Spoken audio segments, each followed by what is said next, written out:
Tout d'un coup, avec Poutine, on voit un retour en force sur le continent. Et ça commence pas à inquiéter nos amis les Occidentaux.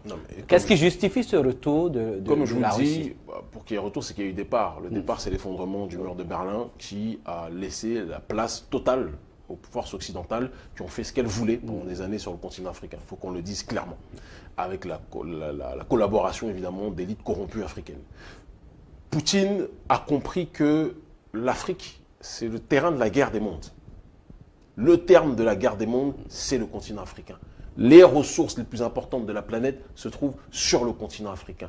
Il y a deux choix. Soit on colonise, on brutalise, on utilise la méthodologie occidentale qui a été usitée pendant des siècles sur le continent africain, brutaliser les populations, les aliéner, les coloniser et spolier leurs matières premières. Ou alors on usite d'une autre méthodologie qui est d'exalter le souverainisme, d'exalter le droit au peuple de décider de leur propre destinée et d'être dans un commerce gagnant-gagnant.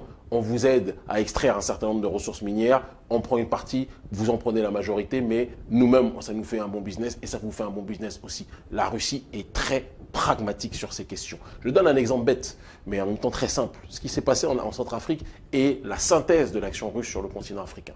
La Centrafrique, qu'est-ce qui s'est passé? Pendant des années, les armées françaises sont venues, ont exalté les tensions entre les différentes communautés, entre soi-disant les communautés chrétiennes et soi-disant les communautés musulmanes. C'est beaucoup plus fluctuant que ça en Centrafrique parce que dans une même famille, il y a des musulmans et des chrétiens et pendant des années, ça ne posait pas de problème. Il y a eu une volonté d'accentuer les scansions et les tensions entre différents groupes minoritaires ou majoritaires religieux pour que pendant qu'il y ait le chaos entre les peuples, les autorités, l'oligarchie française puisse piller les ressources minières et les matières premières de ce pays. La Centrafrique, c'est une bijouterie à ciel ouvert avec des cadavres sur le sol. C'est ça la réalité.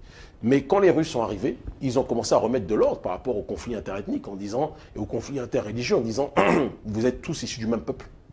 Vous ne pouvez pas être dans une démarche de vous assassiner les uns les autres. Certains profitent de vos divisions. Ils ont mis de l'ordre.